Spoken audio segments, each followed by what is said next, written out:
Good morning and welcome back. You're watching World Talks here on TVP World. As Donald Trump prepares to return to the presidency, the nation finds itself at a crossroads. Advocates celebrate the prospect of Trump's bold leadership style and commitment to economic nationalism, while critics warn of the consequences of his confrontational approach to both domestic issues and foreign relations. To discuss what developments we can expect in the future, I have Jan Truszczyński, former chief negotiator for Poland's EU accession, joining me right now. Good morning, sir. Thank you for joining us. Much appreciated. Hello. Good morning. So it seems that since November, the outgoing administration has doubled down on their efforts to increase support for Ukraine, but also has introduced other measures such as the latest extensive package of sanctions against Russia. So do you believe that some of these policies will be reversed once Donald Trump takes office? And if so, then which ones? Well, if there is one word in Donald Trump's vocabulary that he hates, it's the word loser. He cannot be seen as a loser. He will never accept a situation from which he would emerge as a loser or be stamped as a loser by the mass media. So if the bets should be made, I would bet on America driving up pressure on Russia in order to force Russia to come to the negotiating table. I wouldn't expect an early withdrawal from any of the sanction measures. I would rather expect more pressure, just like Mr. Bessent said a few days ago during his hearing in the Senate. The future Secretary of Treasury, he confirmed that he would be ready to help Donald Trump step up pressure on Russia. But he also might be stepping up pressure on Ukraine, right? Because some members of the new administration, and here I mean Marco Rubio, are talking about concessions, right, which will need to be made by Ukraine and Russia as well in order to reach this peace deal. So do you think that these divergent views, I mean, when it comes to pressuring Ukraine, for instance, between the US and Ukraine's European allies, such as Poland, could sort of increase the rift between Poland and the US, for instance? Well, I think what we hear from Washington these last days is not exactly a cacophony of voices. However, a set of statements and utterances to the media from which we can draw the conclusion that strategy has not been finalized, that there is still reflection going on how to sequence the steps towards Kiev and above all towards Moscow, how to factor in the European Union and its member states into the entire equation. Recently, we heard the future envoy for Russia and for Ukraine say that he gives himself 100 days to see clearer, to find a solution out of this conflict. Frankly, we don't know. The conclusion is that we don't know as yet. Question is, shall we see some decision announced or some statement made by Donald Trump during his inauguration on the 20th? Maybe yes, but I wouldn't I wouldn't be able to say, yes, this is what I firmly expect. This is what will come on day one already. We don't know. Right, but I mean, luckily we don't have to wait much longer, I guess. But let me turn to China for a second, right? Because a ban on the social media app Tik Tok, right, is set to take effect a day before Joe Biden leaves office, which is on Monday.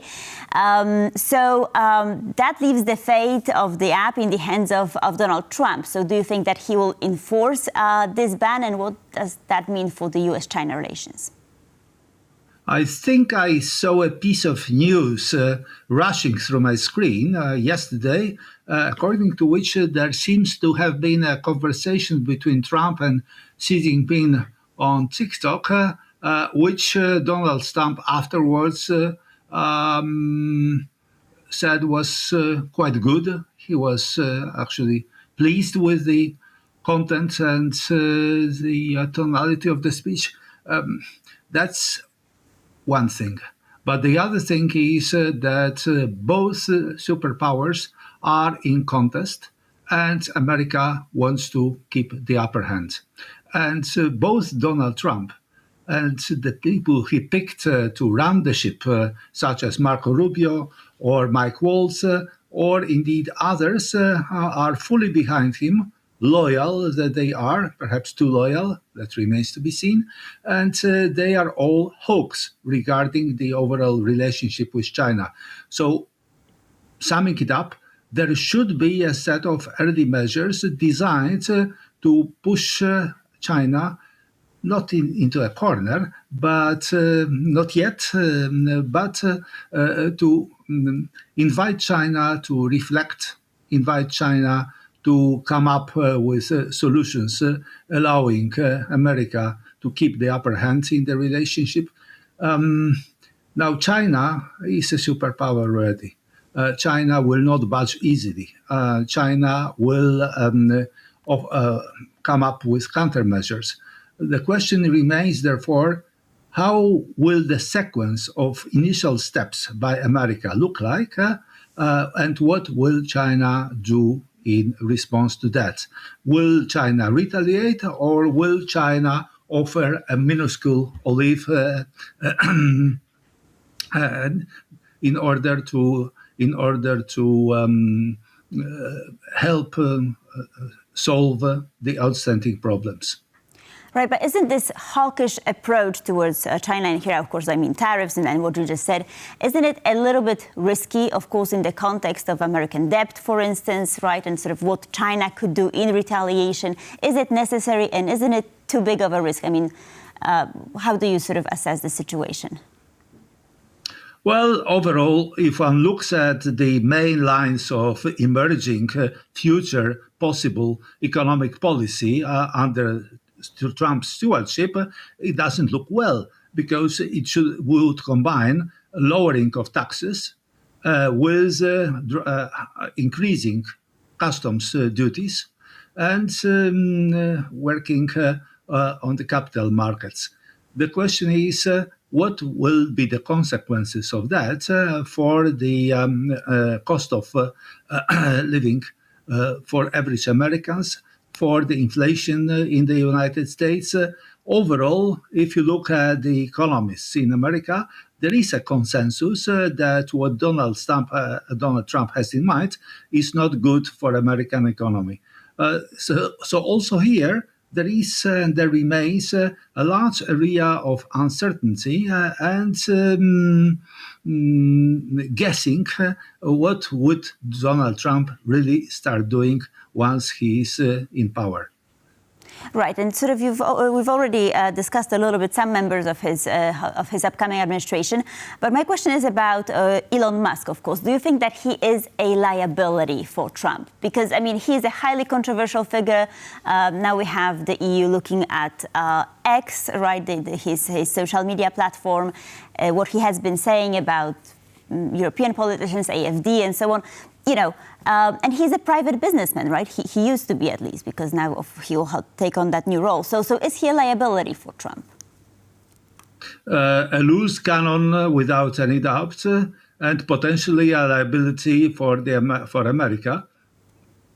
And of course, indeed, a person who is contested by many Trump followers.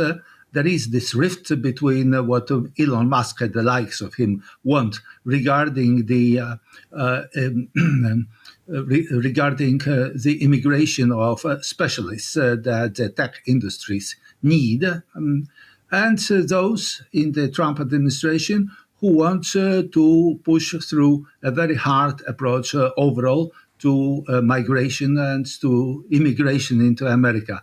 There are other areas where Elon Musk and other tech billionaires do not see eye to eye with the rest of Trump followership, with the rest of Trump administration. So The net effect of that might be indeed that Elon Musk sooner rather than later, will be thanked, will be ousted. But before that happens, there may come very interesting things. After all, this Department of Government Efficiency that Elon Musk will be responsible for, together with another billionaire, Vivek Ramaswamy, that can be devastating for American public services, for American central government administration. Wrecking hammer is the tool that both gentlemen are likely to apply to American public services, and the net result of that will not be good for Donald Trump, I suppose. So sooner or later, their ways should be parted, and Elon Musk should be thanked by Donald Trump. But we are not yet there, and I wouldn't, of course, put all of my money on Elon Musk being thanked soon by Donald Trump. Whatever comes, he is a loose cannon. This is all very unsettling, I mean, to be honest. But, I mean, let's keep on talking about the domestic policy. I mean, what key areas shall we be looking at here? I mean, immigration, economic policy. What about the healthcare industry? What changes do you expect in the near future on the domestic scene? Well, I do not feel equipped to answer the question about the U.S. health services. However, as regards immigration, we should expect symbolic but important moves starting on day one of the new presidency. There is talk about large-scale raid in Chicago, in the area of Greater Chicago, to find the undocumented migrants and to organize rather big expulsion out of America. We will see, of course. We will see, because the total number of undocumented migrants in America is estimated to be about 11 million people. Now, you do not nobody is able to deal with that number easily and quickly, but I suppose that the administration will try to do their utmost to show that there is a change related to the previous administration, and that the new administration is more effective and more decisive in dealing with the irregular migration into America. So yes, I would expect something rather big scale and rather visible to start happening immediately, starting on the 20th of January. Sir, one last question before we go, and I'll ask you for a brief answer. I mean, Donald Trump has been making these controversial statements about Greenland, Panama, you name it. So shall we, take them seriously, or is it just talk? We should take it rather seriously. Because it was not just loose talk, and it seems to be, at least regarding Greenland,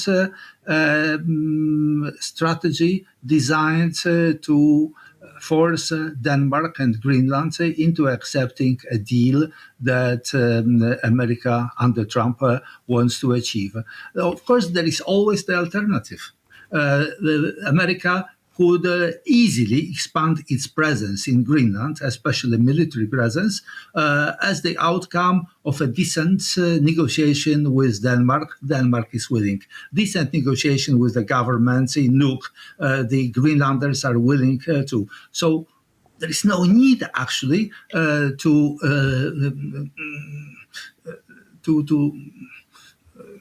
start blackmailing Denmark into accepting a deal that Donald Trump wants to achieve. Risky. Territorial integrity, inviolability of borders, two things that were sacrosanct in international order, and Donald Trump seems to be willing to undermine each of these two principles. Not good for the world, not good for Ukraine, not good for Europe, not good for anyone. Right, it does sound a little ominous, but I guess we have to wait and see what happens. Jan Truszczyński, thank you, sir, so much for being with us this morning. Much appreciated. Thank you. Thank you very much. And thank you for watching World Talks. Please stay tuned for more here on TVP World.